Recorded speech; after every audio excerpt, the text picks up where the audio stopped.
رب العالمین والصلاة والسلام علی سیدنا محمد صلی اللہ علیہ وسلم وعلی آلہ واصحابہ اجمعین، اما بعد فاعوذ باللہ من الشیطان الرجیم، بسم اللہ الرحمن الرحیم۔ قال اللہ تبارک و تعالی فی القرآن العظیم وما ارسلناک الا رحمتا للعالمین، صدق اللہ العظیم وصدق رسوله النبی الامین الکریم، ونحن علی ذلک لمن الشاہدین والشاکرین والذاکرین والحمد للہ رب العالمین۔ ان اللہ وملائکتہ یصلون علی النبی یا ایہا الذین آمنوا صلوا علیہ وسلموا تسلیما، صلی اللہ علی النبی الامی وآلہ صلی اللہ علیہ وسلم، صلاۃ و سلاما علیک یا رسول اللہ، صلاۃ و سلاما علیک یا حبیب اللہ، صلی اللہ تعالی علیہ وسلم۔ اللہ کا لاکھ لاکھ شکر اور اس کا احسان ہے کہ پروردگار عالم نے ہمیں اور آپ سب کو اس مبارک محفل میں آنے کی توفیق عطا فرمائی۔ اللہ کی بارگاہ میں دعا ہے پروردگار عالم ہم سب کی حاضری کو اپنی بارگاہ میں قبول فرمائے۔ عید میلاد النبی صلی اللہ علیہ وسلم کا یہ مبارک مہینہ کہ جس کا انتظار ہر ایمان والے کو پوری ایک سال رہتا ہے، یعنی ربیع الاول شریف کا مہینہ جب ختم ہوتا ہے اس کے بعد سے ہمارا انتظار شروع ہوتا ہے کہ اگلی سال پھر ربیع الاول کا مہینہ آئے گا۔ یہاں تک کہ دیوانوں کی کنڈیشن یہ ہوتی ہے کہ جس دن جلوس شام میں مکمل ہوتا ہے تو ہر دیوانہ آنے والی سال کے لیے یہ انتظار کرتا ہے کہ اس سال یہ کمی رہی، انشاءاللہ اگلی سال ہم یہ اور انتظام کریں گے۔ یہ ایمان کی علامت ہے، یہ ایمان کی پہچان ہے، یہ رسول پاک صلی اللہ علیہ وسلم کی محبت کا تقاضا ہے۔ پوری ایک سال ہمیں اور آپ سب کو انتظار رہتا ہے کہ وہ مبارک مہینہ آئے گا کہ جس مہینے میں دنیا کے گوشے گوشے میں سرکار کی آمد مرحبا کے نعرے لگیں گے۔ وہ مہینہ آئے گا کہ جس مہینے میں اللہ کے محبوب صلی اللہ علیہ وسلم کی محبت میں گھروں کو روشن کر دیا جائے گا۔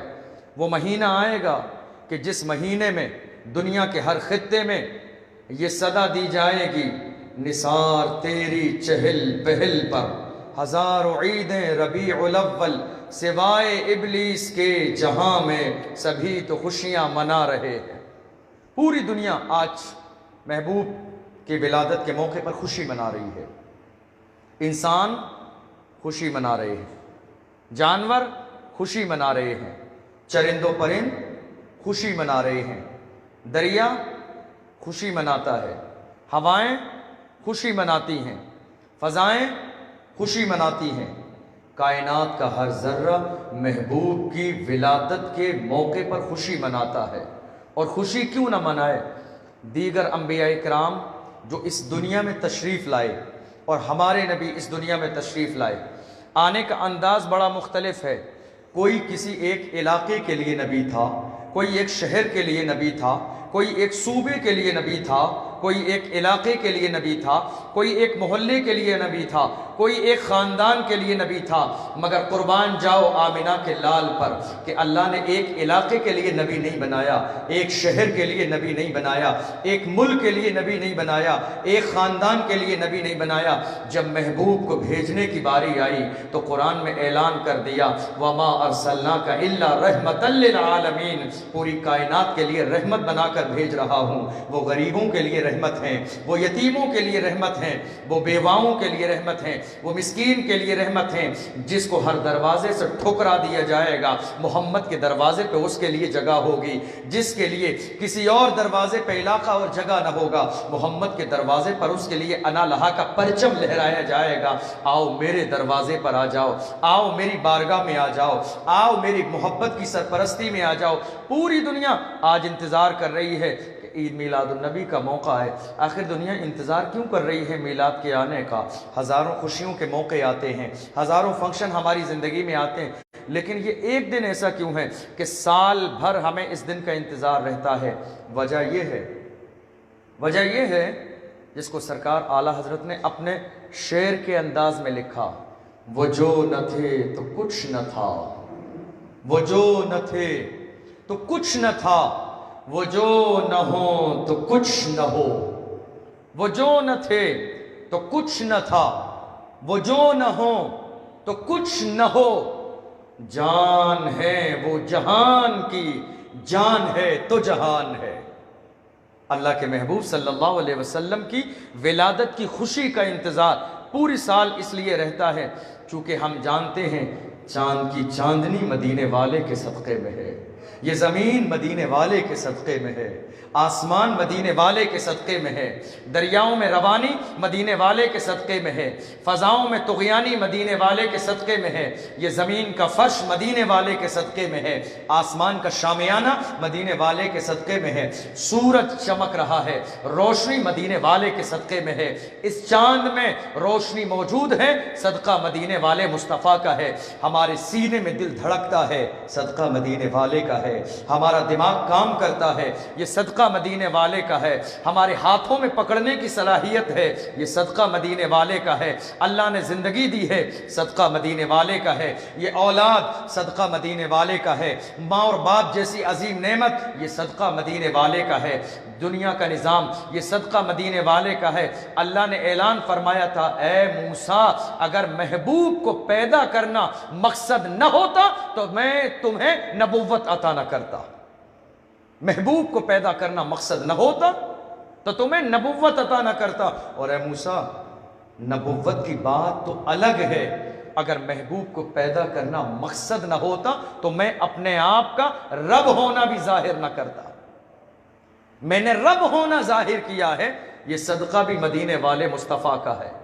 کتنے خوش نصیب ہیں ہم اور آپ، کتنے خوش نصیب ہیں جس محبوب کی امت میں پیدا ہونے کے لیے، جس محبوب کی امت میں آنے کے لیے ابراہیم خلیل اللہ جیسے پیغمبر دعا کر رہے ہیں، اے اللہ مجھے نبی نہ بنا، محمد کا امتی بنا دے، اے اللہ مجھے نبی نہ بنا، محمد کا امتی بنا دے۔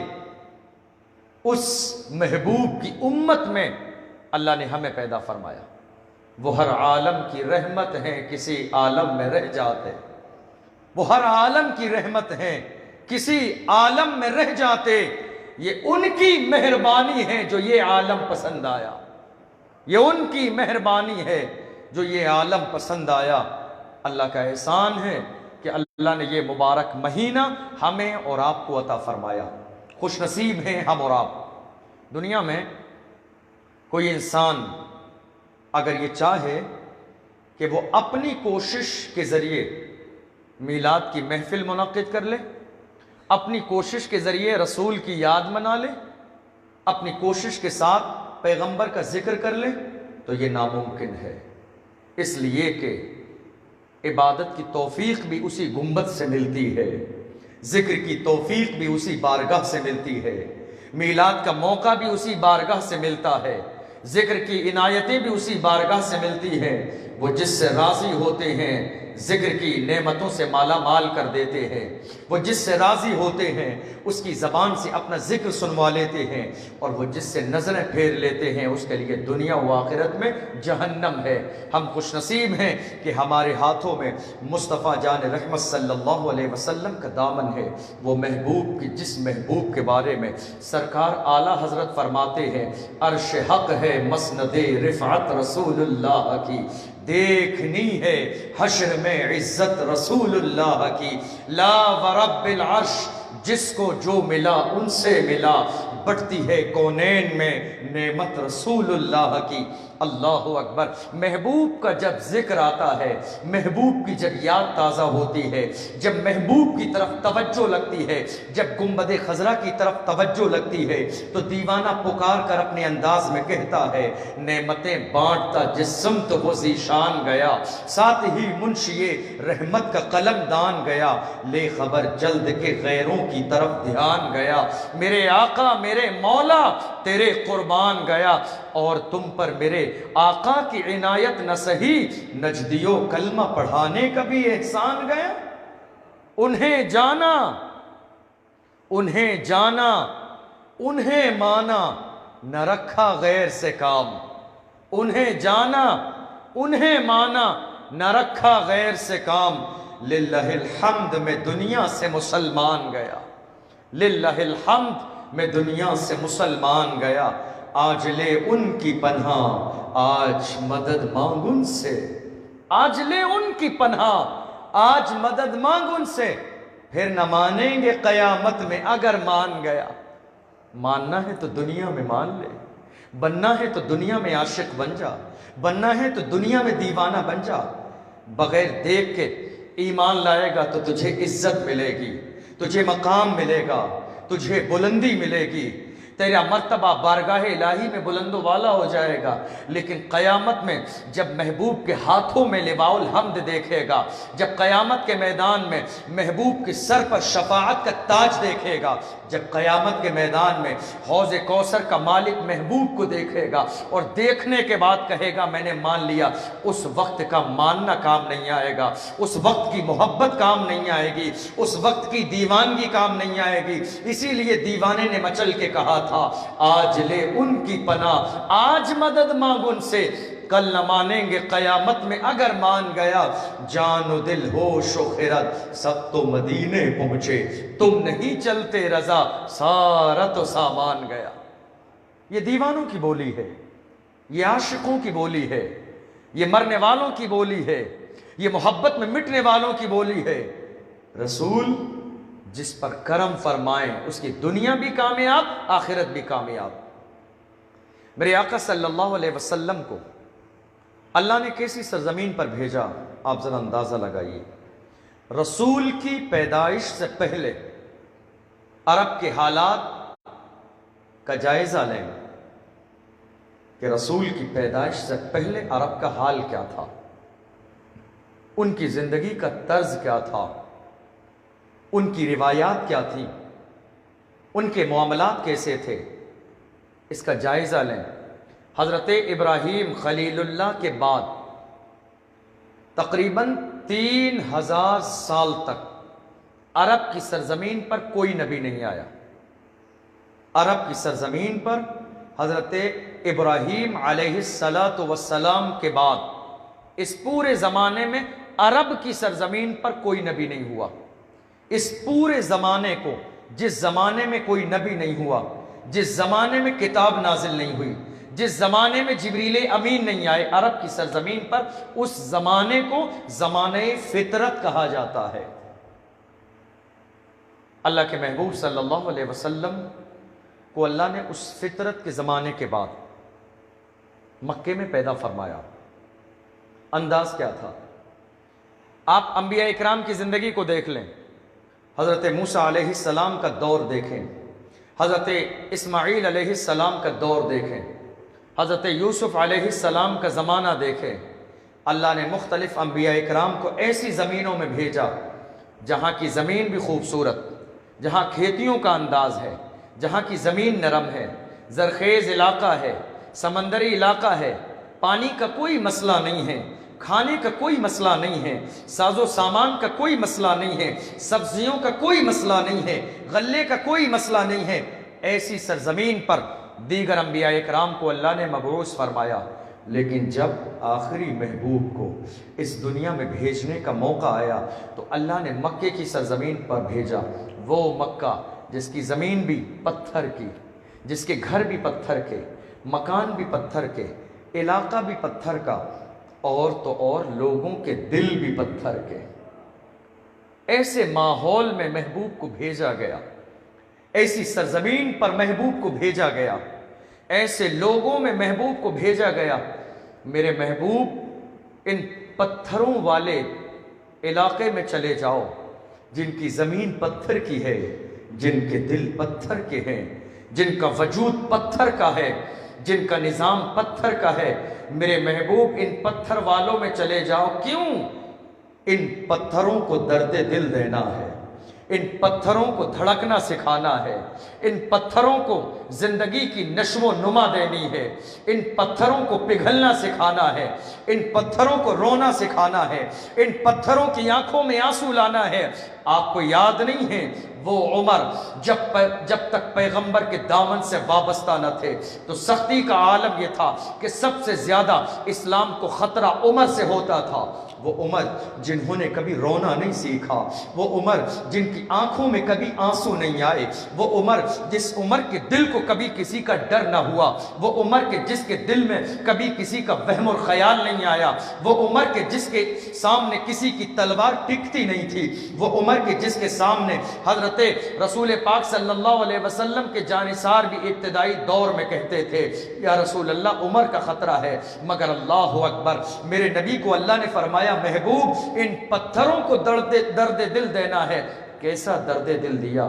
وہ عمر جو کبھی روئے نہیں، وہ عمر جن کی آنکھوں میں آنسو نہ آئے، وہ عمر جنہوں نے رونا نہیں سیکھا، وہ عمر جن کی زندگی میں آنسوؤں کے لیے کوئی جگہ نہیں تھی، ہاتھوں میں تلوار رہتی تھی، تیار رہتے تھے مقابلے کے لیے، لیکن جب نگاہ کرم مصطفیٰ پڑی رونا نہیں سیکھا، آنکھوں میں آنسو کبھی نہیں آئے، کبھی ان کی زندگی میں کوئی ایسا موقع نہیں آیا کہ عمر کو پچھتانا پڑے، عمر کو رونا پڑے، عمر کی آنکھوں سے پانی نکلے، عمر کی آنکھوں سے موتی کی طرح آنسو ٹپکنے لگیں، زندگی میں کبھی ایسا موقع نہیں آیا۔ لیکن اللہ اکبر، محبوب کو درد دل دینا تھا، بارگاہ رسول میں حاضر ہیں۔ کیوں آئے ہیں؟ یا رسول اللہ غلام بننے آیا ہوں، یا رسول اللہ دیوانہ بننے آیا ہوں، یا رسول اللہ شیدائی بننے آیا ہوں، یا رسول اللہ فدائی بننے آیا ہوں، یا رسول اللہ آج تک میں اسلام کا دشمن تھا، آج کے بعد اسلام کی سربلندی عمر کے دم سے ہونی ہے، آج تک میں نے اسلام کے خلاف جنگ کی تھی، آج کے بعد اسلام کی تائید میں جنگ کروں گا، اسلام کی حمایت میں تلوار اٹھاؤں گا۔ قدموں کو پکڑ لیا، وہ عمر جو کبھی روئے نہیں تھے، وہ عمر جن کی آنکھوں میں آنسو نہیں آئے، وہ عمر جن کی آنکھوں میں کبھی پانی نہیں آیا، وہ عمر جو کبھی رونا نہیں جانتے تھے، جن کی آنکھوں سے پانی کے قطرے کسی نے نکلنے نہیں دیکھے، پیغمبر کی نظر پڑی، زاروں قطار رو رہے ہیں، آنکھوں سے آنسو نکل رہے ہیں، درد دل پیدا ہو گیا، جگر کے اندر ایسی محبت پیدا ہو گئی ہے، یا رسول اللہ یہ جان آپ کی ہے، یہ مال آپ کا ہے، یہ وجود آپ کی ہے، یہ زندگی آپ کی ہے، یا رسول اللہ چھٹ جائے اگر دولت کونین تو کیا غم، چھوٹے نہ مگر ہاتھ سے دامان محمد، یا رسول اللہ آپ کے قدموں میں موت آ جائے تو یہ میری زندگی کی معراج ہے۔ ایسی سرزمین پر اللہ نے محبوب کو مبعوث فرمایا۔ آپ ذرا اندازہ لگائیں عرب کے حالات کا اندازہ کیا تھا۔ عرب والوں کے اندر بہت ساری خوبیاں تھیں، خوبیوں کے مالک، غیرت تھی، غیرت میں پیچھے نہیں تھے، خاندانی محبت کا عالم یہ تھا کہ کسی دوسرے خاندان کے انسان نے اگر ایک حرف خاندان والے کو کہہ دیا تو لمحے بھر میں تلواریں نکل جاتی عرب کی سرزمین پر۔ غیرت کا عالم یہ تھا کہ اگر کسی عورت نے للکار دیا تو اس کی ایک للکار پر پورے مکے کے لوگ جمع ہو جاتے تھے، یہ غیرت کا عالم تھا۔ اگر عرب والوں کی سخاوت دیکھیں تو عرب والوں کی سخاوت کا عالم یہ تھا کہ رات کو پہاڑوں کے اوپر عرب والے آگ جلا دیتے، کوئی قافلہ گزرے تو وہ روشنی دیکھ کے ہمارے قریب آ جائے تاکہ ہمیں اس کی مہمان نوازی کا موقع مل جائے۔ ان کی مہمان نوازی بے مثال، کھلانا و پلانا بے مثال، طرز زندگی بے مثال، راتوں رات جاگتے، راستوں میں نکل جاتے، صحرائی علاقوں میں نکل جاتے، جنگل اور بیابان میں نکل جاتے، کہ کوئی مہمان مل جائے جس کو ساتھ لا کے کھانا کھائیں، اور جب وہ مہمان مل جاتا تو اپنے ہاتھوں سے اس کے منہ میں لقمے کھلاتے، مہمان نوازی کا حق ادا کر دیتے کہ مہمان کے جانے کا دل نہ ہوتا۔ یہ ان کی خوبی تھی، ان کی سخاوت کا عالم یہ تھا کہ اگر خوشی کے موقع پر یہ اونٹ ذبح کرنے پہ آتے تو کئی سو اونٹ خوشی کے موقع پہ ذبح کر دیتے۔ سخاوت میں پیچھے نہیں تھے، لیکن غریبی کا زمانہ تھا، مفلسی کا دور تھا، بے بسی کا دور تھا۔ اگر خاندانی رسم و رواج کا مسئلہ آ جائے تو جان چلی جائے گی، مگر ایک بھی رسم چھوٹنے نہ پائے۔ یہ عرب کا ماحول تھا۔ ان کے دماغ کے بارے میں اگر آپ سنیں گے تو آپ حیرت کریں گے کہ اللہ نے انہیں کتنا دماغ دیا تھا۔ دماغ کا عالم یہ تھا عرب والوں کا، یہ رسول کی پیدائش سے پہلے کے حالات۔ ان کے دماغ کا عالم یہ تھا کہ عرب کی سرزمین پر کسی بھی چیز کو لکھنے کو عیب سمجھا جاتا تھا۔ ان کے دماغ کا عالم جو بھی ہے مائنڈ میں ہونا چاہیے، جو بھی ہے دماغ میں ہونا چاہیے، لکھنے کو عیب سمجھتے تھے۔ ان کے قوت حافظہ کا عالم یہ تھا کہ 200-300 عربی کے شعر لکھ کر کعبے کی دیوار پہ لٹکا دیتے اور چیلنج دیتے، ہے کوئی اس کے مقابلے میں لا کے جو ہے ہمارا مقابلہ کرے۔ اتنا دماغ۔ لیکن ذرا غور تو کریں، چیزوں کا استعمال اللہ نے جن چیزوں کے لیے دیا ہے، اگر وہ استعمال وہی ہو تو یہ اللہ کی رحمت ہے، اور استعمال فی غیر محل ہی ہو، یعنی جس جگہ کے لیے چیزوں کا استعمال نہیں ہے ان جگہوں پر چیزوں کا استعمال ہو تو یہ ظلم ہے، ناشکری ہے۔ اللہ نے دولت دی آپ کو، اگر اس کا استعمال شراب خانے میں ہو ناشکری ہے۔ اللہ نے دولت دی آپ کو، اگر اس کا استعمال تاش کے پتے کھیلنے میں ہو تو ناشکری ہے۔ اللہ نے آپ کو مال دیا، اسلام کو، دین کو، اللہ کے گھر کو آپ کے مال کی ضرورت ہو اور آپ کا مال تجوری میں بند رہے، یہ ناشکری ہے۔ اللہ نے جس چیز کو جہاں کے لیے دیا اس کا استعمال وہی ہو تو یہ اللہ کی شکر گزاری ہے، اور اگر اس کے علاوہ دوسری جگہ پر ہو تو یہ ناشکری ہے۔ اب آپ اندازہ لگائیے، عرب والوں کو اللہ نے دماغ دی، دماغ کا استعمال ہوا کہاں؟ قرآن کے مقابلے میں۔ دماغ کا استعمال کہاں ہوا؟ رسول کی حدیث کے مقابلے میں۔ دماغ کا استعمال کہاں ہوا؟ رسول کی تبلیغ کے مقابلے میں۔ اللہ نے جس زمانے میں قرآن کو نازل فرمایا، جب قرآن نازل ہوا، رسول پاک صلی اللہ علیہ وسلم نے اور صحابہ اکرام نے قرآن کی تبلیغ کی، لوگوں کو قرآن کے حوالے سے بتایا، لوگ اسلام کے دامن سے جڑنے لگے، لوگ اسلام کے دامن سے وابستہ ہونے لگے۔ کھلبلی مچ گئی ان عرب کے لوگوں میں، یہ کیا ہو گیا؟ ہم نے ایک زمانے سے لے کے آج تک جس دین کو بچا کے رکھا تھا، وہ دین جو ہمارے باپ کا دین تھا، جو دین ہمارے دادا کا دین تھا، وہ رسم و روایات کہ جس کو ہمارے باپ اور دادا نے تلوار کی بنیاد پر زندہ و پابندہ رکھا، مگر آج قرآن کی تعلیمات کی بنیاد پر ہماری ساری چیزوں کو نیست و نابود کیا جا رہا ہے۔ قرآن کے مقابلے میں آئے، لوگوں میں شک پیدا کیا قرآن کے لیے کہ قرآن کیسے کہہ سکتے ہو کہ اللہ کی کتاب ہے؟ تم سنتے تو محمد کی زبان سے ہو، محمد عرب کے رہنے والے ہیں، ان کی زبان عربی ہے، ایسا کیسے ہو سکتا ہے کہ جو بات دن میں محمد کی زبان سے نکلتی ہے رات میں وہی قرآن بن جاتا ہے؟ قرآن محمد کے مزاج کے مطابق کیسے نازل ہو سکتا ہے؟ جو یہ کہتے ہیں قرآن کی آیت اس کے مطابق نازل ہوتی ہے، ان کو سب سے بڑا شک اسی بات پر تھا، لیکن وہ نادان جانتے نہ تھے محبوب کا مقام اللہ کی بارگاہ میں کتنا عظیم ہے۔ محبوب آپ کی رائے کے مطابق قرآن کا نازل ہونا تو الگ بات ہے، اگر آپ نماز کی حالت میں ارادہ کر لیں گے تو محض ہم آپ کے ارادے کی بنیاد پر قبلہ بدل دیں گے، محبوب انتظار نہیں کرائیں گے کہ نماز مکمل ہو جائے تب قبلہ بدلیں، آپ کو انتظار نہیں کرایا جائے گا، میرے محبوب حالت نماز میں آپ چہرہ پھیر دیں، اے اللہ کس طرف؟ فرمایا محبوب جدھر تمہارا دل چاہتا ہے، جدھر تمہاری مرضی ہے، جدھر تمہیں پسند ہے، جدھر تمہیں اچھا لگتا ہے، جدھر تمہارا مزاج کرتا ہے، جدھر تمہارے دیوانوں کا دل ہے، چہرہ ادھر پھیر دیں۔ اللہ نے کسی سمت کو خاص نہ فرمایا، محبوب کی مرضی پہ چھوڑ دیا۔ اللہ اکبر۔ عرب والوں نے قرآن کے حوالے سے لوگوں میں شک پیدا کیا تو قرآن نے ان عرب کے لوگوں کو چیلنج دیا۔ ان کا دماغ دیکھیے آپ، اللہ نے کتنا دماغ عطا فرمایا۔ قرآن نے چیلنج دیا عرب کے لوگوں کو، قرآن نے پہلا چیلنج دیا، ناکام ہو گئے، دوسرا چیلنج دیا، ناکام ہو گئے، آخری تیسرا چیلنج دیا، ناکام ہو گئے۔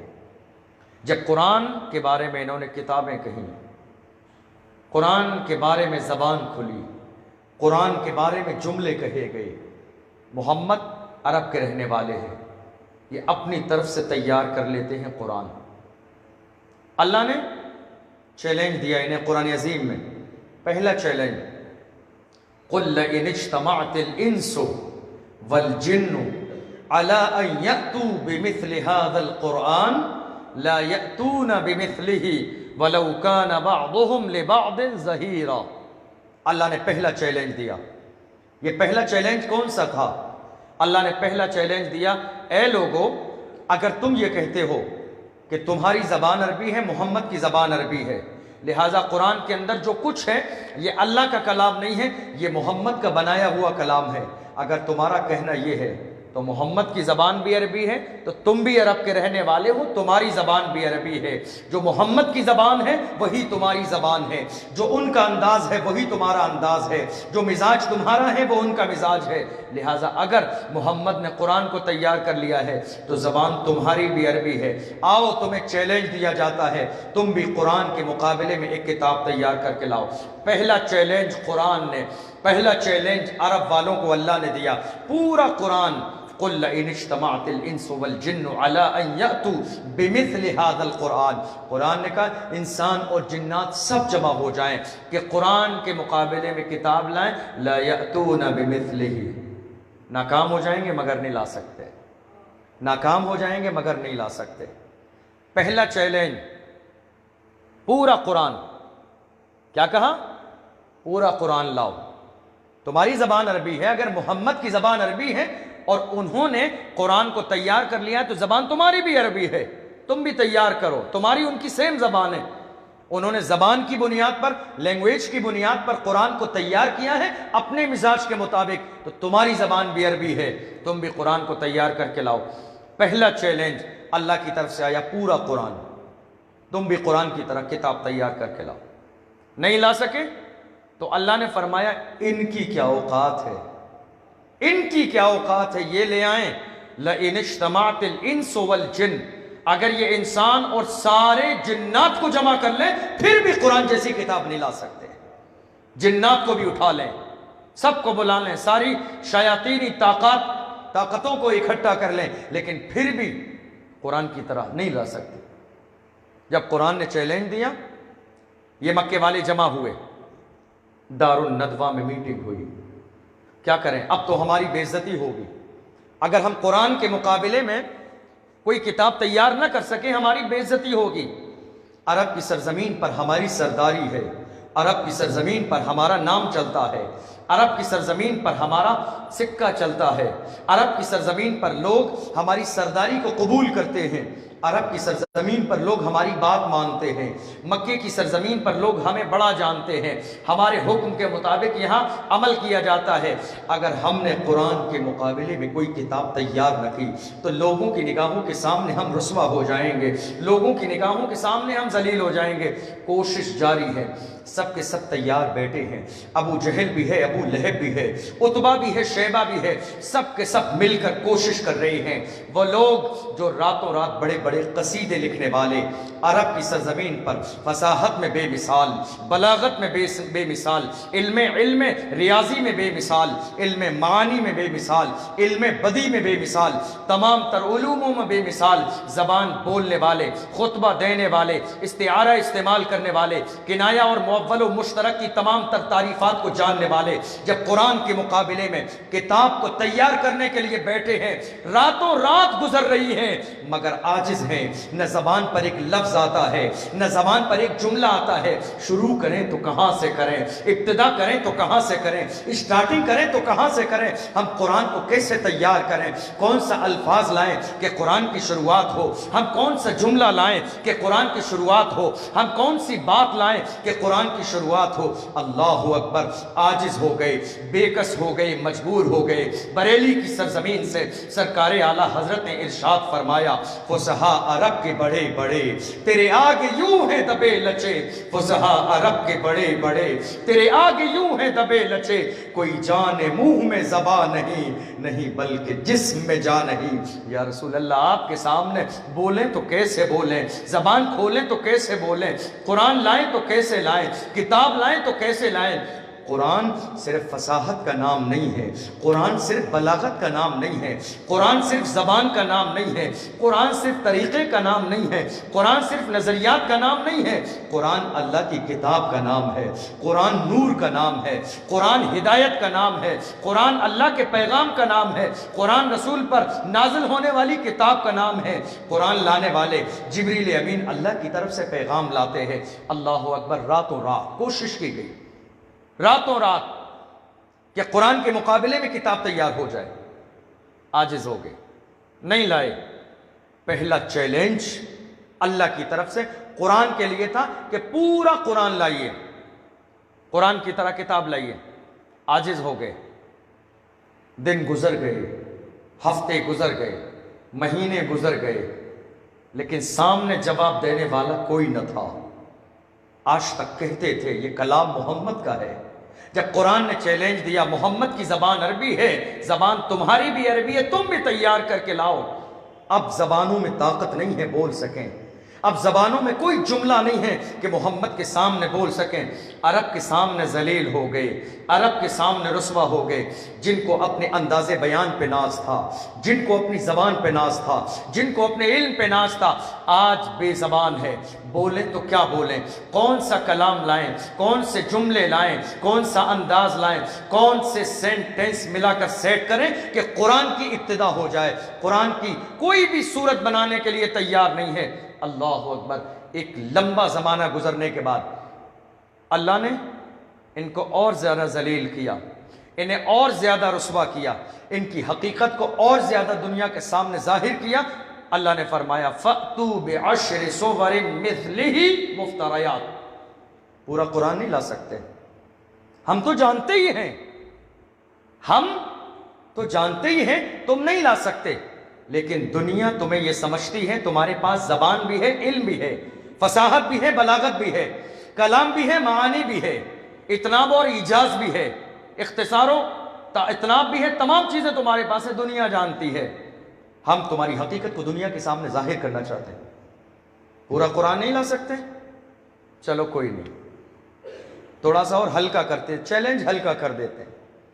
پہلا چیلنج اللہ کی طرف سے ان لوگوں کے لیے جنہوں نے قرآن کی مخالفت کی کہ قرآن اللہ کی نہیں محمد کی کتاب ہے۔ اللہ نے فرمایا تمہاری زبان عربی بھی ہے، محمد نے اگر قرآن کو تیار کیا تمہاری بھی زبان عربی ہے، تم بھی تیار کر کے لے آؤ۔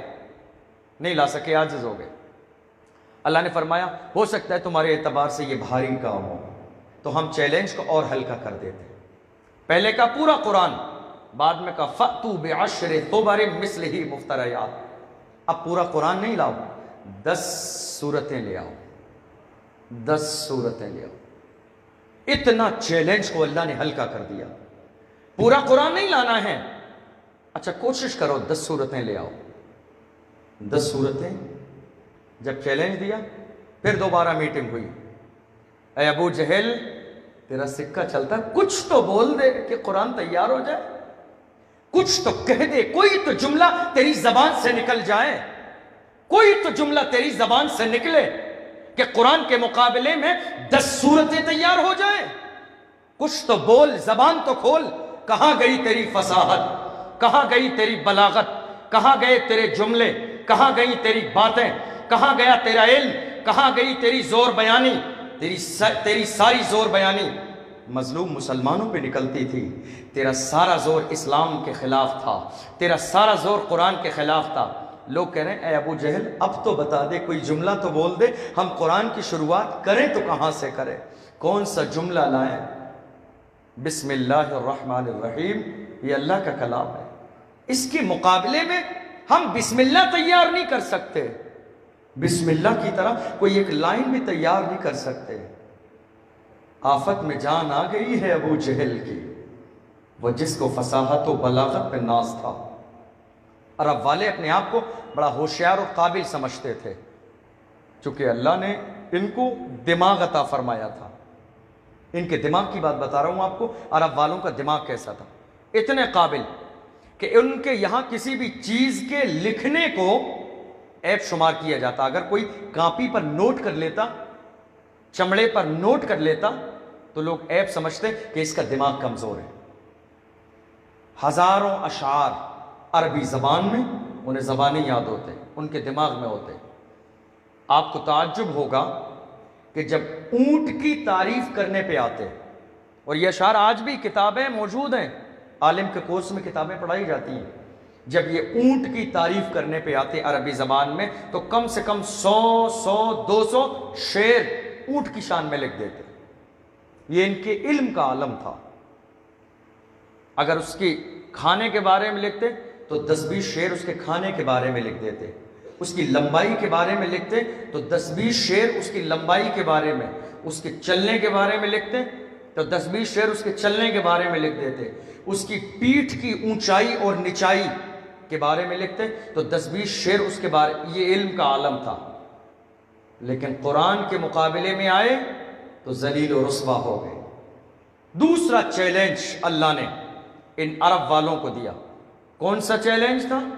قرآن کے مقابلے میں کتاب نہیں لا سکتے؟ اچھا ایک کام کرو، 10 صورتیں لے آؤ۔ کتنی 10 صورتیں۔ پھر میٹنگ ہوئی، مشورہ ہونے لگا، کوشش جاری ہے، عاجز ہو گئے، نہیں لا سکتے، زمانہ گزر گیا۔ ایک زمانہ تھا جب قرآن نازل ہونے لگا، صحابہ اکرام جب باہر نکلتے تھے تو یہی ابو جہل و ابو لہب عتبہ و شیبہ تھے کہ مسلمانوں کو پکڑ پکڑ کے شرمندہ کرتے تھے، انہیں پکڑ پکڑ کے الٹا سیدھا بولتے تھے۔ لیکن آج اللہ نے انہیں عزت دی رسول کے جانثاروں کو۔ اب جب قرآن کے مقابلے میں چیلنج کیا گیا تو ان کے نکلنے کی ٹائمنگ بدل گئی کہ کہیں ایسا نہ ہو کوئی دیوانہ مل جائے اور میرے گریبان کو پکڑ کے پوچھ لے، او باتیں کرنے والے کیا ہوا قرآن کے مقابلے میں؟ کتاب تیار ہوئی کہ نہیں ہوئی؟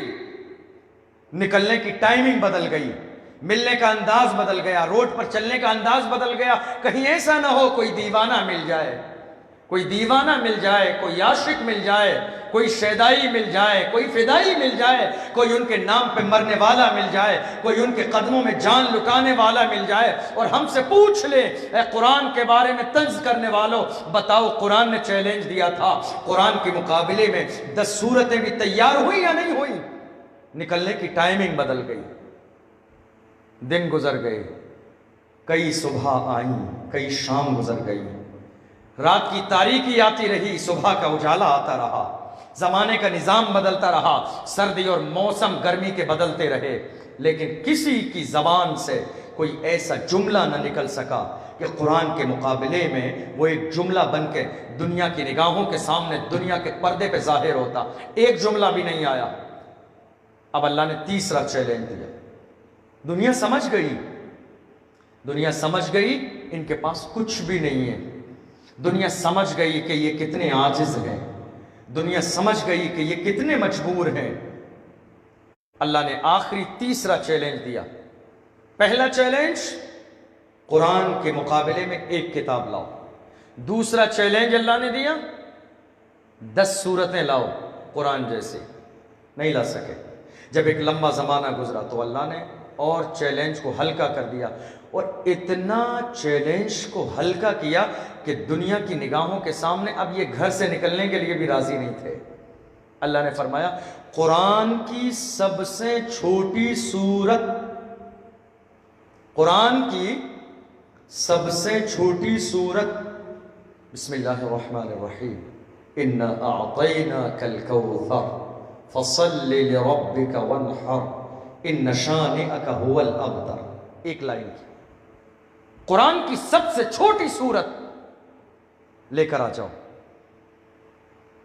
اللہ اکبر۔ اب کریں تو کیا کریں، کوشش جاری ہے، بات بنتی نہیں ہے۔ راتوں کو جاگتے ہیں، بات بنتی نہیں ہے۔ دن کو جاگتے ہیں، بات بنتی نہیں ہے۔ اپنے شیاطین سے مدد مانگتے ہیں، بات بنتی نہیں ہے۔ کاہنوں کے پاس جاتے ہیں، بات بنتی نہیں ہے۔ روزانہ دار الندوہ میں میٹنگ ہوتی ہے، بات بنتی نہیں ہے۔ آخر تیار کریں تو کیسے کریں؟ قرآن محمد کا نہیں، اللہ کا کلام ہے۔ قرآن اللہ کا کلام ہے، قرآن اللہ کی کتاب ہے۔ وہ قرآن جس کے بارے میں کہا گیا ہے قول محمد، قول خدا، فرمان نہ بدلا جائے گا، بدلے گا زمانہ لاکھ مگر قرآن نہ بدلا جائے گا۔ وہ قرآن اللہ کا کلام ہے۔ کیا کریں؟ ایک زمانہ گزر گیا، جن کا حافظہ مشہور، جن عرب والوں کا دماغ مشہور، جن کی فہم و فراست مشہور، جن کا علم مشہور، جن کی تمام تر طاقتیں مشہور، جن کا پاور مشہور، لیکن آج جب اللہ کی طرف سے ان کے لیے چیلنج آیا ہے تو عاجز ہیں، بے کس ہیں، مجبور ہیں۔ کریں تو کیا کریں؟ اسی لیے اعلیٰ حضرت نے فرمایا تھا فصحاء عرب کے بڑے بڑے تیرے آگے یوں ہے دبے لچے، کوئی جان منہ میں زباں نہیں بلکہ جسم میں جان نہیں۔ یا رسول اللہ، جب ہم ان کی تلوار چلتے دیکھتے ہیں تو ہمیں اندازہ یہ ہوتا ہے کہ روئے زمین پر ان سے زیادہ کوئی پاور والا نہیں، روئے زمین پر ان سے زیادہ کوئی طاقت والا نہیں، مگر یا رسول اللہ جب آپ کے سامنے آتے ہیں اور ان سے قرآن کا مطالبہ کیا جاتا ہے تو آپ کے سامنے ایسے ہو جاتے ہیں گویا کہ ان کے منہ میں زبان نہیں ہے، یہ گونگے ہیں، بلکہ حقیقت یہ ہے، کنڈیشن یہ ان کی ہوتی ہے کہ ان کے جسم میں جان نہیں ہے، بے جان ہو جاتے ہیں۔ زبان کھولیں تو کیا بولیں، بولیں تو کیا بولیں، کہیں تو کیا کہیں، مثال دیں تو مثال دیں، بات کریں تو کون سی بات کریں۔ اللہ نے ان کی عاجزی کو، ان کی کمی کو پوری دنیا کی نگاہوں کے سامنے ظاہر کر دیا ہے۔ لیکن آپ دیکھیں، ایک دیوانے کو جوش آ گیا، ایک پروانے کو جوش آ گیا۔ دیوانے نے قرآن کی سب سے چھوٹی سورت اِنَّا أَعْطَيْنَاكَ الْكَوْثَرَ کو لکھا۔ عرب کی سرزمین پر انداز یہ تھا کہ لوگ یہ عرب والے عربی کے اشعار قصیدہ بنا کر خانہ کعبہ کی دیوار پر چسپاں کرتے تھے، لٹکا دیتے تھے، اور نیچے چیلنج بھی ہوتا تھا، ہے کوئی عرب کی سرزمین پر، ہے کوئی مکے میں جو ہمارے مقابلے میں اس طرح شعر لا کے لکھ دے؟ جانثار کو جوش آ گیا، اس نے بھی چیلنج دیا، لکھا چمڑے پر اور کعبے کے غلاف سے جا کے کعبے کی دیوار سے لٹکا دیا اور پورے ملک مکہ کو چیلنج کر دیا، اے عرب والو، تمہیں اپنی زبان پر بڑا ناز ہے تو ہے کوئی تم میں جو قرآن کی سب سے چھوٹی سورت کی طرح کوئی سورت تیار کر کے لے آئے؟ زمانہ گزر گیا، مہینے گزر گئے، دن اور رات آتے اور جاتے رہے۔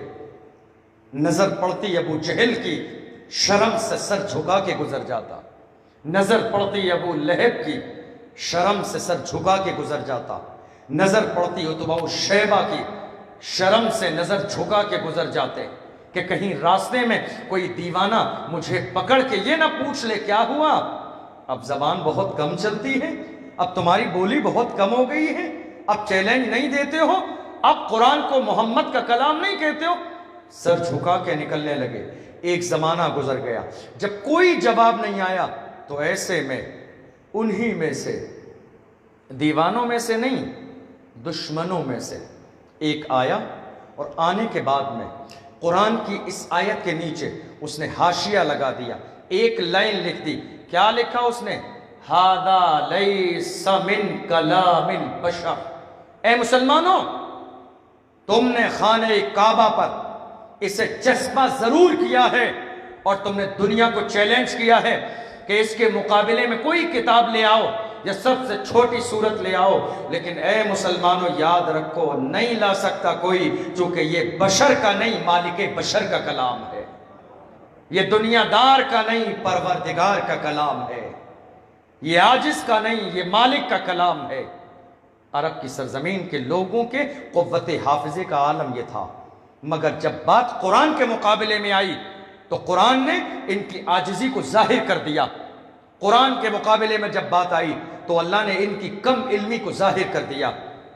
عرب کی سرزمین کے حالات ایسے تھے، اگر ان عرب والوں کی مہمان نوازی کے علاوہ، ان کی غیرت کے علاوہ ان کے رسم و رواج دیکھے جائیں، ان کی شادی دیکھی جائے، اللہ اکبر، روئے زمین پر نہ ایسی کوئی شادی ہوئی ہے نہ قیامت تک ہو سکتی ہے جیسی شادی میرے نبی کی پیدائش سے پہلے عرب کی سرزمین پر ہوتی تھی۔ شادی تو ہماری طرح ہوتی، رسم و رواج تو ہماری طرح ہوتے، رشتہ کرنے کا یہی انداز تھا، ماں باپ راضی ہو جاتے، شادی ہو جاتی۔ لیکن ایک بہت بڑا المیہ یہ تھا کہ جب کوئی عورت ناپاک ہوتی، ناپاکی کا زمانہ جب مہینے کے بعد جب اس کی ناپاکی کا زمانہ گزر جاتا تو یہ عرب کے لوگ اتنا گھناؤنا کھیل کھیلتے کہ پوری انسانیت شرمندہ ہو جائے۔ ان کا عالم یہ تھا کہ جب وہ عورت ناپاکی کے بعد پاک ہوتی تو یہ اپنے علاقے کے سب سے زیادہ بڑے مالدار مشہور انسان کو لا کے اپنی بیوی کے ساتھ اس کو ہم بستری کرنے کا موقع دیتے، تاکہ ایک مشہور اور بڑے باپ سے جب بیٹا پیدا ہوگا تو ہمارے لیے فخر ہوگا کہ ہمارا بیٹا بڑے باپ سے پیدا ہے۔ یہ مزاج تھا عرب کی سرزمین کا۔ اس کے علاوہ ایک انداز اور بھی تھا کہ لوگ اپنے دوستوں کو بلا کر اپنی بیویوں کے ساتھ رہنے کا موقع دیتے۔ یہ دوستی کا انداز تھا، یہ محبت کا انداز تھا عرب کی سرزمین پر۔ آپ ذرا اندازہ لگائیں، جب عرب کی سرزمین کے حالات آپ کی نگاہوں کے سامنے ہوں گے تب آپ کو جا کے اندازہ لگے گا کہ نبی آئے ہیں تو کیسی بہار آئی ہے، نبی آئے ہیں تو کیسی تبدیلی آئی ہے، نبی آئے ہیں تو کیسا نظام بدلا ہے، نبی آئے ہیں تو کیسی روشنی آئی ہے، نبی آئے ہیں تو کیسی عورتوں کو عزت ملی ہے، نبی آئے ہیں تو غریبوں کو کیسی عزت ملی ہے، نبی آئے ہیں تو بیواؤں کو کیسا مقام میرے نبی نے دیا ہے، نبی آئے ہیں تو بیٹیوں کو کیسی عزت ملی ہے۔ اللہ اکبر، عرب کی سرزمین پر ایک نکاح متع بھی کیا جاتا تھا۔ کون سا نکاح؟ نکاح متع۔ کیا کہتے ہیں اس نکاح کو؟ کیا مطلب ہوتا ہے اس نکاح کا؟ نکاح متع کا مطلب ہوتا ہے کہ انسان محض پیسوں کی بنیاد پر، محض دولت کی بنیاد پر تھوڑے سے زمانے کے لیے ایک عورت سے فکس شادی کرے، یعنی مثال کے طور پر 10,000 یا 20,000 دے کر ایک مہینے کے لیے شادی کرے، اور شادی کرنے کے بعد بیوی بنا کر 1 مہینے رکھے، اور اس کے بعد پیسوں کا جب وقت پورا ہو جائے تو اس کو چھوڑ دے۔ اس کو کہا جاتا ہے نکاح متع۔ پیسے دے کر لمیٹیڈ ٹائم تک شادی کرنا، نکاح متع۔ یہ عرب کا انداز تھا، ہر گھر میں شادی کا یہ انداز تھا۔ جب کسی عورت پہ ان کا دل آ جاتا، جب کسی لونڈی یا خادمہ پر اس کا دل آ جاتا تو فوراً اس کے ساتھ نکاح متع کرتے، پیسے دیتے، مہینے 2 مہینے کے لیے بیوی بنا کے اس کو رکھ لیتے۔ ایک انداز اور بھی تھا جس کو اسلام نے نکاح شغار کہا۔ نکاح شغار کا مطلب ہوتا ہے کہ مرد نے اپنی بہن یا بیٹی دوسرے کو دی، اور اس کی بہن یا بیٹی بدلے میں خود اپنے نکاح میں لی، اور اسی رشتے میں دونوں نے ایک دوسرے کے مہر کو معاف کر دیا۔ یعنی میں اپنی بیٹی تمہیں دے دوں گا، تم اپنی بیٹی مجھے دے دینا، اس نکاح میں کوئی مہر نہیں ہوگا، کوئی مسئلہ نہیں ہوگا۔ یہ رواج تھا عرب کی سرزمین پر۔ اللہ اکبر، مردوں کے مطابق یہ چلنے والا نظام، لیکن ہر عورت بے کس و مجبوری کے عالم میں زندگی گزار رہی تھی۔ ایسا نہیں تھا کہ وہ خوش تھیں، ایسا نہیں تھا کہ ان کے مزاج کے مطابق یہ معاملہ تھا، ایسا نہیں تھا کہ وہ کسی اور کے بستر پہ رات گزارنے کو پسند کرتی تھیں، ایسا نہیں تھا۔ ان کی سسکیاں نکلتی تھیں، وہ روتی تھیں، وہ بارگاہ الہی میں دعا کرتی تھیں، اے اللہ کسی کو بھیج دے جو عورتوں کے لیے انصاف کرنے والا ہو، اے اللہ کسی کو بھیج دے جس کے دل میں ہم مجبور عورتوں کے لیے مقام ہو، اے اللہ کسی کو بھیج دے جس کے دل میں بیٹیوں کے لیے محبت ہو، اے اللہ کسی کو بھیج دے جس کے دل میں بیواؤں کے لیے درد ہو۔ کائنات کا ہر ذرہ دعا کر رہا تھا، محبوب کے لیے، کائنات کا نظام دعا کر رہا تھا محبوب کے لیے، ہر ذرے کی یہی آہو فغا تھی، اے اللہ بھیج دے کوئی ہمیں عزت دینے والا مل جائے۔ ایسے پیغمبر دنیا میں آئے، قوم نے ستایا، بد دعا کر دی، قوم نے انہیں مارا، بد دعا کر دی، قوم نے انہیں تکلیف دی، اللہ کی بارگاہ میں بد دعا کر دی، قوم نے ان کی شان میں گستاخی کی، بد دعا کر دی، قوم ایمان نہ لائی، اللہ کی بارگاہ میں بد دعا کر دی۔ ایسے بھی انبیاء کرام اس دنیا فانی میں تشریف لائے ہیں، مگر میرے محبوب کے آنے کا انداز بے مثال ہے، ان کی زندگی بے مثال ہے، ان کا آنا بے مثال ہے، ان کا پیدا ہونا بے مثال ہے، ان کا بچپن بے مثال ہے، ان کی جوانی بے مثال ہے، ان کی تجارت بے مثال ہے، ان کی شادی بے مثال ہے، ان کا نکاح بے مثال ہے، اعلان نبوت بے مثال ہے، پڑوسیوں کے ساتھ حسن اخلاق بے مثال ہے، پوری زندگی میرے محبوب کی دیکھو۔ جبریل امین نے یہی تو کہا تھا، یہی بولے سدرہ والے چمنے جہاں کے تھالے، سبھی میں نے چھان ڈالے، تیرے پائے کا نہ پایا، تجھے یک نے یک بنایا، تجھے یک نے یک بنایا۔ یا رسول اللہ، جبریل امین کے جملے کیا ہیں، جبریل امین کے سینٹنس کیا ہیں، جبریل امین کا انداز کیا ہے، جبریل امین کی باتیں کیا ہیں۔ یا رسول اللہ، اللہ نے مجھے وحی لانے پر مامور فرمایا ہے، اللہ نے مجھے وحی لانے پر مقرر فرمایا ہے۔ حضرت آدم علیہ السلام سے لے کر حضرت عیسیٰ علیہ السلام تک تمام پیغمبروں تک میں وحی لایا ہوں، مگر یا رسول اللہ جیسے آپ ہیں ویسا کوئی نہیں ہے، نہ آپ کی جیسا حسن کسی کے پاس ہے، نہ آپ کے جیسا جمال کسی کے پاس ہے، نہ آپ کے جیسا مرتبہ کسی کا ہے۔ یہی بولے سدرہ والے چمنے جہاں کے تھالے، سبھی میں نے چھان ڈالے، تیرے پائے کا نہ پایا، تجھے یک نے یک بنایا، تجھے یک نے یک بنایا۔ یا رسول اللہ، ایک خدا نے آپ کو اکیلا اور تنہا بنایا ہے، آپ جیسا کسی کو نہیں بنایا۔ عرب کی سرزمین، محبوب کی آمد سے پہلے کا انداز، اور عرب والوں کا انداز یہ تھا، بیٹی سب سے زیادہ دشواری تھی اس بیٹی کے لیے، سب سے زیادہ پریشانی تھی اس بیٹی کے لیے، سب سے زیادہ ذلت و رسوائی کا سامان تھا اس بیٹی کے لیے، سب سے زیادہ تکلیفوں کا سامنا تھا اس بیٹی کے لیے، سب سے زیادہ مصیبتوں کے پہاڑ اس بیٹی پہ توڑے جاتے تھے۔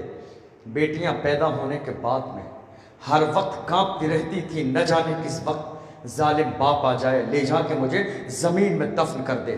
ہر بیٹی کانپتی اور سہمی رہتی تھی، نہ جانے کس وقت باپ آ جائے اور مجھے لے جا کے زمین میں دفن کر دے۔ یہ عالم تھا۔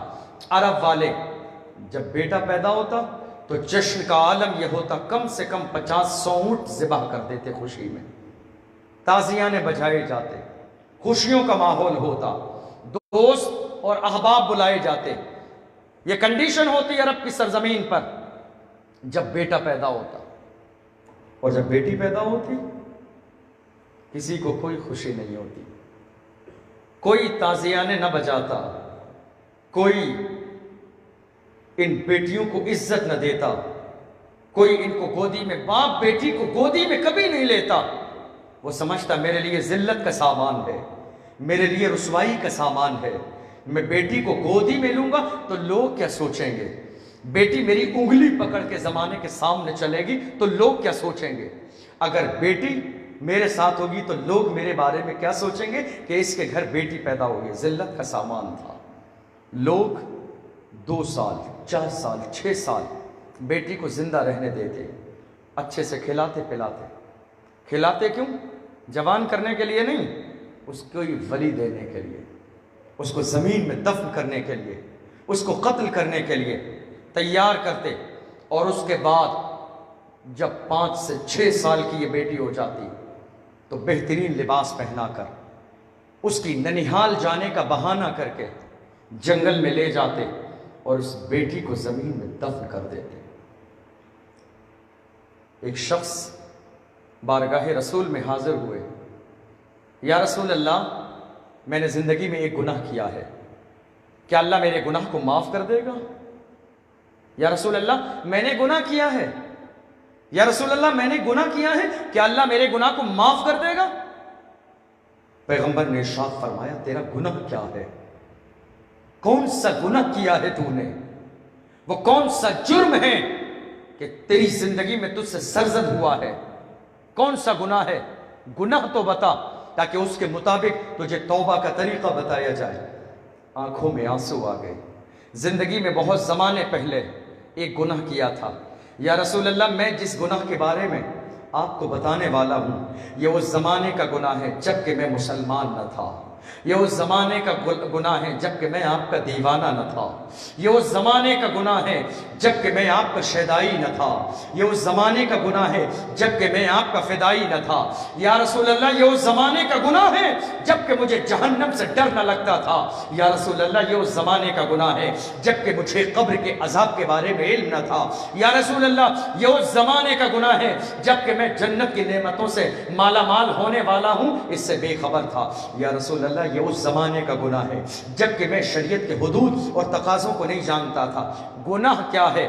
آنکھوں میں آنسو آ گئے، سسک سسک کر رونے لگے، بلک بلک کے رونے لگے۔ یا رسول اللہ میں بتاؤں تو بتاؤں کیسے، میں ذکر کروں تو کیسے کروں، میں عرض کروں تو کیسے کروں، اتنا عظیم گناہ ہے۔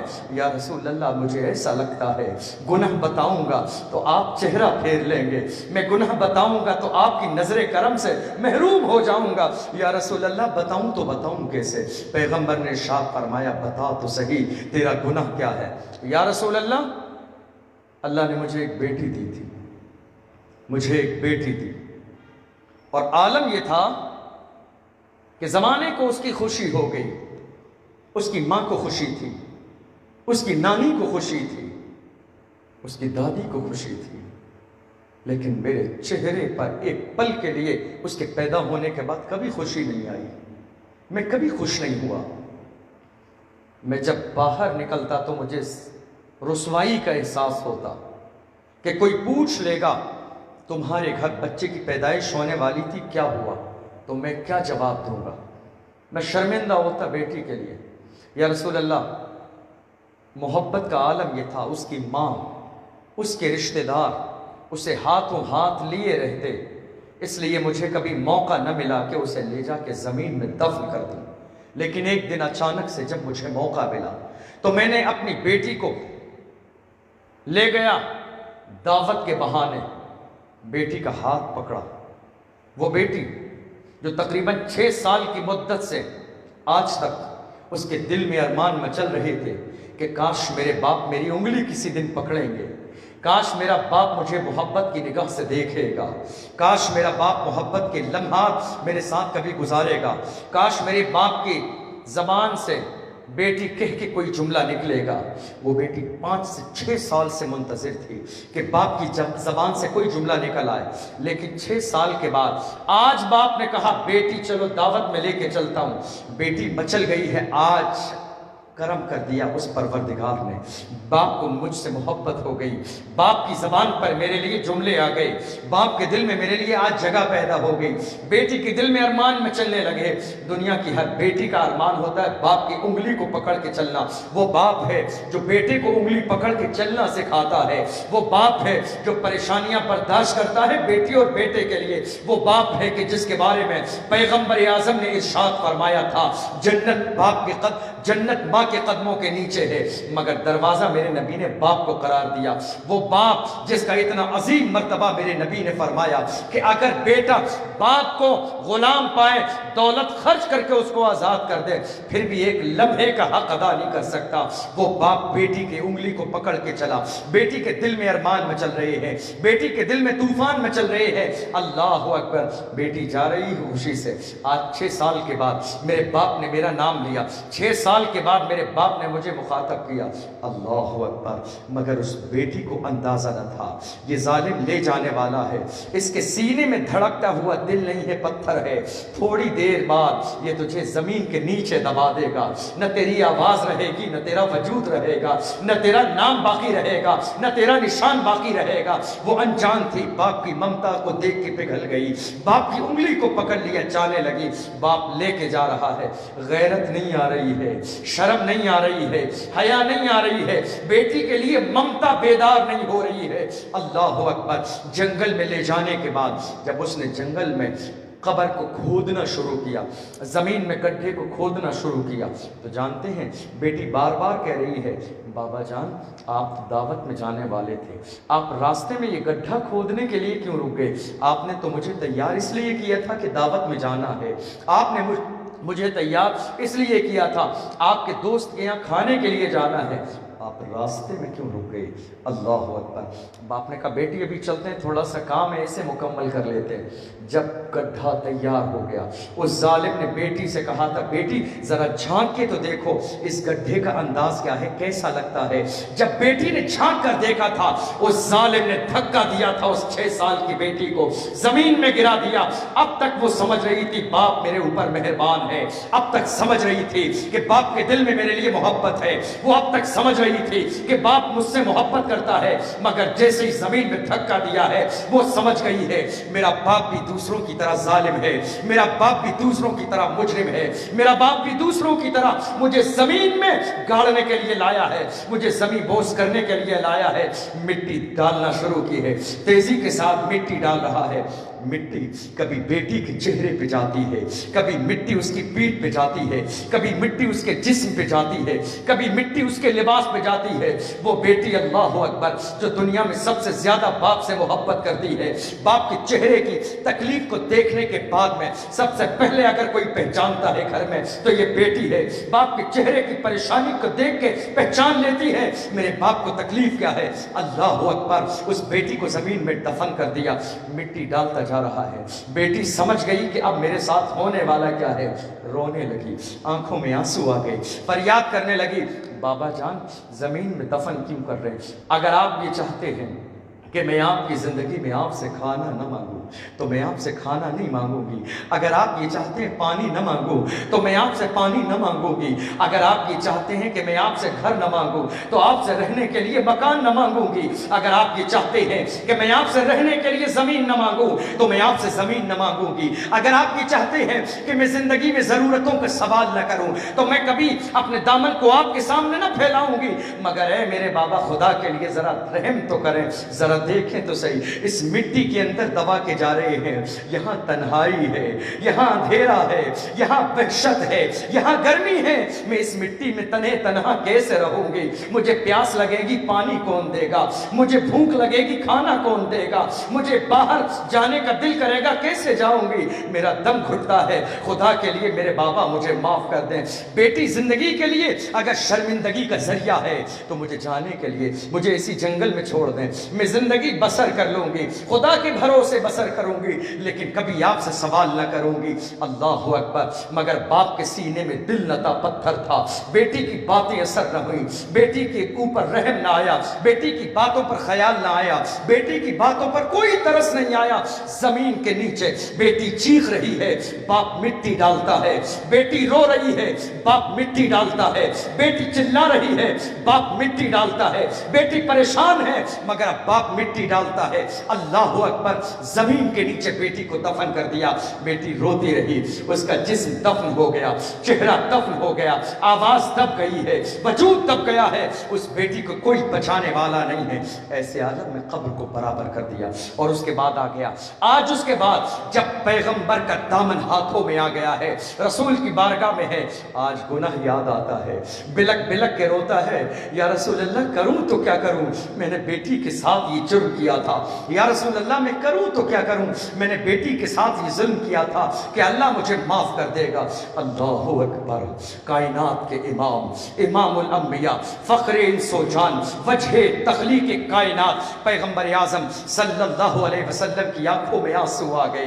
میرے آقا نے چہرہ پھیر لیا، ظالم تیری بیٹی چیختی رہی تجھے خیال نہیں آیا، بیٹی روتی رہی تجھے رحم نہیں آیا، بیٹی پریشانی میں تجھے باپ سمجھ کے پکارتی رہی مگر ایک پل کے لیے تجھے خیال نہ آیا، کاش تو نے بیٹی پہ رحم کر دیا ہوتا، تیرے دل میں کوئی تکلیف نہیں ہوئی۔ وہ بیٹی جس کو 9 مہینے کے بعد تیری بیوی نے پیدا کیا، تو اس کا باپ تک کوئی رحم نہیں آیا۔ اللہ اکبر، میرے آقا صلی اللہ علیہ وسلم کے چہرے کا رنگ متغیر ہو گیا ہے، چہرے کا رنگ میرے نبی کا بدل گیا ہے۔ پیغمبر نے کہا بلال مدینے کی گلیوں میں آواز دے دو، سارے جانثاروں کو اکٹھا کر لو، مدینے کی گلیوں میں اعلان کر رہے ہیں، اے لوگوں مسجد نبوی میں آ جاؤ. آج پیغمبر کا بیان ہونے والا ہے, پیغمبر کا خطاب ہونے والا ہے. میرے آقا صلی اللہ علیہ وسلم تشریف لانے والے ہیں.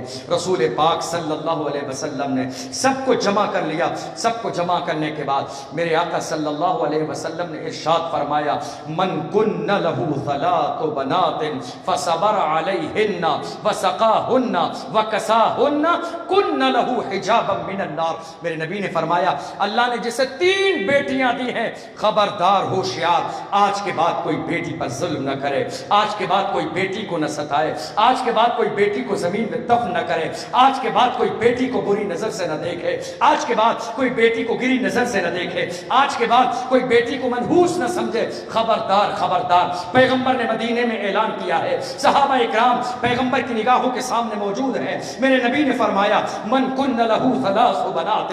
پیغمبر فرما رہے ہیں, اللہ نے جسے 3 بیٹیاں دی ہیں, ان کی تکلیفوں پر صبر کرے, ان کو اچھی تعلیم و تربیت دے اور عزت کے ساتھ ان کا نکاح کر دے. وہ باپ جنتی ہے, وہ باپ جنتی ہے. یا رسول اللہ, آپ نے فرمایا 3 بیٹیاں ہوں, جس کے 2 بیٹیاں ہوں. یا رسول اللہ, جس کے 3 نہ ہوں, جس کے صرف 2 بیٹیاں ہوں. میرے نبی نے فرمایا, اس کے لیے یہی بشارت ہے کہ وہ اچھے سے تعلیم و تربیت دینے کے بعد جائز طریقے سے نکاح کر کے رخصت کر دے, وہ باپ جنتی ہے. یا رسول اللہ, میرے ایک ہی ہے. یا رسول اللہ, میرے ایک ہی ہے. آپ نے فرمایا 3 کے بارے میں, آپ نے فرمایا 2 کے بارے میں. یا رسول اللہ, میرے ایک ہی ہے. پیغمبر نے ارشاد فرمایا, جس کے ایک بیٹی ہو, وہ تعلیم و تربیت بہتر انداز میں کرنے کے بعد اس کا نکاح کر کے رخصت کر دے, وہ باپ بھی جنتی ہے. یہ بیٹیاں منحوس نہیں ہیں, یہ تمہاری جنت میں جانے کا ذریعہ ہیں. ان کی تربیت کرو گے تو جنت میں جاؤ گے, ان کا دل خوش کرو گے تو تمہارے گھر میں فاقہ نہیں ہوگا. ان بیٹیوں کو اللہ نے رحمت بنایا ہے. پیغمبر نے فرمایا, جس گھر میں بیٹی پیدا ہوتی ہے اس گھر میں اللہ کی رحمتوں کا نزول ہوتا ہے. یا رسول اللہ, جس کے بیٹی نہ ہو, سوال کرنے والے بارگاہ رسول میں سوال کر رہے ہیں, یا رسول اللہ جس کے بیٹی نہ ہو. آپ نے فرمایا 3 بیٹیوں باپ جنتی, 2 بیٹیوں باپ جنتی, 1 بیٹیوں باپ جنتی. یا رسول اللہ جس کے بیٹی نہ ہو, کوئی بیٹی نہ ہو, وہ جنت میں کیسے جائے؟ میرے نبی نے فرمایا, اس کو چاہیے کہ وہ دوسروں کی بیٹیوں کو اپنی بیٹی سمجھ کے محبت کرے, وہ بھی جنتی ہے. اللہ اکبر. یہ مقام کس نے دیا؟ آج اسلام کے حوالے سے, اسلام کے نظریات کے حوالے سے دنیا کے اندر عجیب طرح کی باتیں کی جاتی ہیں اسلام کے حوالے سے, مگر ذرا آپ اندازہ لگائیں, جو عزت عورت کو اسلام نے دی ہے, اس روئے زمین پر نہ آج تک کسی نے دی ہے, نہ کوئی دے سکتا ہے. عورت کی زندگی میں 3 پہلو ہوتے ہیں. عورت کی زندگی میں 3 مرحلے, المرحلۃ الاولی, المرحلۃ الثانیہ, المرحلۃ الثالثہ. 3 مرحلے عورت کی زندگی میں. نمبر 1, پیدا ہونے کے بعد یہ کسی کی بیٹی ہوگی. نمبر 2, جوان ہونے کے بعد شادی ہو جائے تو یہ کسی کی بیوی ہوگی.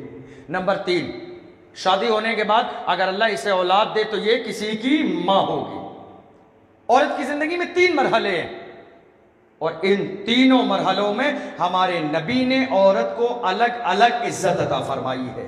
میرے نبی نے فرمایا, یہ پیدا ہونے کے بعد اگر بیٹی ہے تو باپ کے لیے رحمت, بیٹی ہے تو باپ کے لیے رحمت, یہ بیوی ہے تو شوہر کے لیے نعمت, اور یہی ماں بن جائے تو اولاد کے لیے اس کے قدموں کے نیچے جنت. بیٹی ہے تو رحمت ہے, بیوی ہے تو نعمت ہے, اور یہ ماں بن جائے تو اس کے قدموں کے نیچے جنت ہے.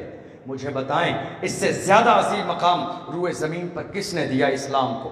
اسلام کے آنے سے پہلے, رسول کی ولادت سے پہلے مکے کی سرزمین کا عالم یہ تھا کہ شادی کے بعد اگر کسی عورت کا شوہر انتقال کر جائے, مر جائے, تو لوگ زبردستی اس عورت کو اس کے شوہر کی چتا کے ساتھ جلا دیتے, اس کو ستی کر دیتے تھے. شوہر کے ساتھ کہ نہیں اس عورت کو دنیا میں رہنے کا حق نہیں ہے. کیوں؟ اس لیے کہ یہ بیوہ ہے، منحوس ہے، یہ بیوہ ہے، یہ منحوس ہے، اس نے اپنا شوہر کھا لیا ہے، اب اس کو سماج میں رہنے کا حق نہیں ہے، یہ ہمارے علاقے میں رہے گی، اس کی نحوست ہمارے محلے پہ جاری و ساری ہوگی، اسے دنیا میں رہنے کا کوئی اختیار نہیں ہے. شوہر کے ساتھ اس بیوہ کو جلایا جاتا، اسلام سے پہلے کا نظام. لیکن جب نبی آئے ہیں، جب پیغمبر اعظم آئے ہیں، تو اعلان کیا جا رہا ہے، اللہ کی رحمت اعلان کر رہی ہے، اے دنیا کی تمام بیواؤں خوش ہو جاؤ، اے دنیا کی تمام بیواؤں خوش ہو جاؤ، آج تمہیں عزت دینے والا محبوب آ رہا ہے، تمہیں عزت دینے والا نبی آ رہا ہے. ایک زمانہ آئے گا جب اس محبوب کی عمر 25 سال کی ہوگی، حسن و شباب کا عالم ہوگا، مکے کا ہر رشتہ اس محبوب کے دروازے پر دستک دے رہا ہوگا. ایسے عالم میں 25 سال کی عمر میں 40 سالہ خدیجہ سے جو 2 شوہروں سے بیوہ ہیں، محبوب نکاح کر کے پوری دنیا کو پیغام دیں گے یہ بیوہ منحوس نہیں ہے. رسول نے نکاح فرما کے ان بیواؤں کو امیر المومنین بنا دیا ہے، بیوہ کو عزت دی ہے، مسلمانوں کی ماں بنایا ہے. مجھے بتائیں یہ بیوہ کو عزت کس نے دی ہے؟ عورت کو عزت کس نے دی ہے؟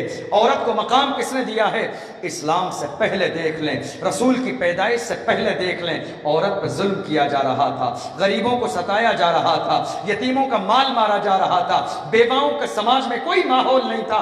ایسے عالم میں تمام کے تمام مل کر بارگاہ الہی میں دعا کر رہے تھے، اے اللہ بھیج دے کسی کو جس کے دل میں ہم غریبوں کے لیے محبت ہو، تو بھیج دے کسی کو جس کے دل میں ہم یتیموں کے لیے محبت ہو، اے اللہ بھیج دے کسی کو جس کے دل میں ہم بیواؤں کے لیے محبت ہو. چھوٹی چھوٹی بچیاں اپنے معصوم ہاتھوں کو اٹھا کر اللہ کی بارگاہ میں دعا کر رہی تھی، اے اللہ کسی کو بھیج دے جو ہمارے سر پہ ہاتھ پھیرنے والا ہو، ہمیں سینے سے لگانے والا ہو، ہمیں عزت دینے والا ہو. اللہ نے ان کی دعا کو قبول فرمایا. بیواؤں تم بھی خوش ہو جاؤ، یتیموں تم بھی خوش ہو جاؤ، اے مسکین تم بھی خوش ہو جاؤ، اے بچیوں تم بھی خوش ہو جاؤ. ہم نے ہر دور میں جب ضرورت پڑی تھی تو کبھی آدم کو بھیجا تھا، جب ضرورت پڑی تھی کبھی نوح نجی اللہ کو بھیجا تھا، جب ضرورت پڑی تھی تو ابراہیم خلیل اللہ کو بھیجا تھا، جب ضرورت پڑی تھی تو اسماعیل ذبیح اللہ کو بھیجا تھا، جب ضرورت پڑی تھی تو ہم نے مصر میں حضرت یوسف اور یعقوب پیغمبر کو بھیجا تھا. ہم نے ہر زمانے میں پیغمبران اعظام کو رحمت دے کر کے بھیجا تھا. تمہارے درمیان ہم محبوب کو رحمت للعالمین بنا کر بھیج رہے ہیں. وہ سب کے لیے رحمت ہیں، وہ غریبوں کے لیے رحمت ہیں، وہ یتیموں کے لیے رحمت ہیں، وہ بیواؤں کے لیے رحمت ہیں، وہ مساکین کے لیے رحمت ہیں، وہ غربا کے لیے رحمت ہیں، وہ اپنوں کے لیے رحمت ہیں، وہ بیگانوں کے لیے رحمت ہیں، وہ چرند و پرند کے لیے رحمت ہیں، وہ چونٹیوں کے لیے رحمت ہیں، وہ بکریوں کے لیے رحمت ہیں، وہ اونٹوں کے لیے رحمت ہیں، کائنات کے ہر ذرے کے لیے رحمت ہیں. اے علی پریشان مت ہو، اللہ نے اتنا پیغمبر کو مقام اور اتنی رحمت عطا فرمائی ہے، اتنی رحمت عطا فرمائی ہے کہ ایک زمانہ آئے گا جب تمہاری نماز چھوٹ جائے گی تو اتنی رحمت ہوگی یہی محبوب تمہارے لیے سورج کو پلٹا دے گا. یہ ان کی رحمت کا ایک حصہ ہوگا. اے بچوں، بدر کی سرزمین پر تمہارے ہاتھ ابو جہل کے بیٹے نے کاٹ دیے ہیں، پریشان نہ ہو، محبوب کی رحمت کا عالم یہ ہوگا تمہارے ہاتھ کٹ جائیں گے، وہی محبوب اپنے منہ سے لعاب دہن نکال کے تمہاری ہڈی پہ لگا دیں گے، ٹوٹی ہوئی ہڈی جڑ جائے گی. اے دیوانوں، پریشان ہونے کا زمانہ نہیں ہے. تمہارے علاقے میں کھاری کنواں موجود ہے جس کا پانی پینے کے لائق نہیں ہے، پیاس کی شدت سے پریشان رہتے ہو، محبوب کی رحمت کا عالم یہ ہے کسی دن تمہارے علاقے سے گزر ہو جائے گا، ان کا لعاب دہن تمہارے کھارے کنویں میں پڑ جائے گا تو تمہارے کھاری کنویں کا پانی میٹھا ہو جائے گا. اے نابینا پریشان مت ہو، ان کی رحمت کا عالم یہ ہے کسی دن ان کی نگاہ کرم تم پہ پڑ گئی تو زمانے کے سارے طبق تمہارے سامنے روشن کر دیے جائیں گے. اے بیواؤں پریشان مت ہو، دنیا کا عالم یہ ہوگا، دنیا تمہیں گری نظر سے دیکھے گی. جب محبوب تم سے شادی کر لے گا تو پوری دنیا عزت کا مقام سمجھے گی. امیر المومنین اللہ اکبر، کیسا مقام میرے آقا صلی اللہ علیہ وسلم نے محبوب کو عطا فرمایا ہے. آج پوری کائنات اسی محبوب کی پیدائش کا جشن منا رہی ہے. اور کیوں نہ منائیں، کیوں نہ منائیں، ہماری جان اسی نبی کے صدقے میں. یہ جہان اسی نبی کے صدقے میں، کائنات کا نظام محبوب کے صدقے میں، یہ زمین محبوب کے صدقے میں، آسمان محبوب کے صدقے میں، چاند محبوب کے صدقے میں، یہ ستارے محبوب کے صدقے میں، یہ سیارے محبوب کے صدقے میں، یہ نجوم محبوب کے صدقے میں، شمس و قمر محبوب کے صدقے میں، کائنات کا نظام محبوب کے صدقے میں، سینے کی دھڑکتی ہوئی دھڑکنیں محبوب کے صدقے میں، زمانے کا نظام محبوب کے صدقے میں، دریا میں روانی محبوب کے صدقے میں، فضاؤں میں طغیانی محبوب کے صدقے میں، سمندر کی مچھلیوں کو رزق محبوب کے صدقے میں، کائنات کا ہر ذرہ محبوب کے صدقے میں۔ اسی لیے کسی دیوانے نے گنبد خضرا کی طرف توجہ لگا کے کہا تھا، وہ جو نہ تھے تو کچھ نہ تھا، وہ جو نہ ہو تو کچھ نہ ہو، جان ہے وہ جہان کی، جان ہے تو جہان ہے وہی محبوب اس مبارک مہینے میں تشریف لانے والے ہیں۔ اللہ اکبر۔ ہم اس لیے اعلان کر رہے تھے، ہم جلنے والے نہیں ہیں، ہم حسد کرنے والے نہیں ہیں، ہم رونے والے نہیں ہیں، ہم بے قرار ہونے والے نہیں ہیں، ہم دیوانے ہیں۔ اور دیوانوں کا کام رونا نہیں ہوتا ہے، دیوانوں کا کام آنسو نکالنا نہیں ہوتا ہے، دیوانوں کا کام محبوب کی یاد کر کے چہرے کا جغرافیہ نہیں بدلتا ہے۔ دیوانوں کا کام کیا ہوتا ہے؟ کسی کی جے بجے ہم کیوں پکارے، کیا غرض ہم کو، ہمیں کافی ہے سید اپنا نعرہ یا رسول اللہ۔ وہ خدا کی رحمت ہیں، وہ ہر عالم کی رحمت ہیں، کسی عالم میں رہ جاتے یہ ان کی مہربانی ہے جو یہ عالم پسند آیا۔ نثار تیری چہل پہل پر ہزاروں عیدیں ربیع الاول، سوائے ابلیس کے جہاں میں سبھی تو خوشیاں منا رہے ہیں۔ اللہ کا کرم ہے، اللہ نے پوری کائنات میں ہزاروں چیزوں کو اس دنیا کے اندر پیدا فرمایا، ہمیں ہاتھ دی مگر احسان نہیں جتایا، زبان دی مگر احسان نہیں، وجود دیا مگر احسان نہیں، اولاد دی مگر احسان نہیں، ہمارے ہاتھوں میں پکڑنے کی طاقت دی اللہ نے مگر احسان نہیں دیا، دماغ دیا سمجھنے کے لیے مگر احسان نہیں دیا، آنکھوں میں روشنی دی مگر احسان نہیں دیا۔ سب کچھ ہمارے پاس ہے، دولت ہے مگر احسان نہیں، مال ہے مگر احسان نہیں، خاندان ہے مگر احسان نہیں، رشتہ دار ہے مگر احسان نہیں، ماں باپ ہے احسان نہیں، کوئی نعمت پر اللہ نے احسان نہیں فرمایا مگر جب محبوب کو پیدا فرمایا۔ لقد من اللہ علی المؤمنین اذ بعث فیہم رسولا، اللہ نے ایمان والوں پر احسان فرمایا ہے کہ ان میں اپنا رسول بھیج دیا ہے۔ اس کا مطلب یہ ہے کہ ساری چیزیں دینے کے بعد اللہ نے احسان نہیں جتلایا، تو جس چیز پر، جس نعمت پر اللہ احسان جتلا رہا ہے وہ سب سے عظیم نعمت ہے، وہ سب سے بڑی نعمت ہے، سب سے زیادہ باعزت والی نعمت ہے، وہ سب سے بڑے بقا، سب سے بالا وہ والا ہمارا نبی، اپنے مولا کا پیارا ہمارا نبی، دونوں عالم کا دولہا ہمارا نبی۔ کون دیتا ہے؟ دینے کو منہ چاہیے، دینے والا ہے سچا ہمارا نبی۔ غم زدوں کو رضا مزددیجے کے ہے، بے کسوں کا سہارا ہمارا نبی۔ اللہ کی بارگاہ میں دعا ہے، پروردگار عالم ہم سب کو اس مبارک مہینے کی برکتوں سے مالا مال فرمائے۔ پیغمبر اعظم صلی اللہ علیہ وسلم کی پیدائش کے اس مبارک مہینے کے صدقے میں ہماری تمام تر جائز کو اپنے محبوب صلی اللہ علیہ وسلم کے صدقے میں قبول فرمائے۔ وآخر دعوانا ان الحمد للہ رب العالمین۔ السلام علیکم ورحمۃ اللہ۔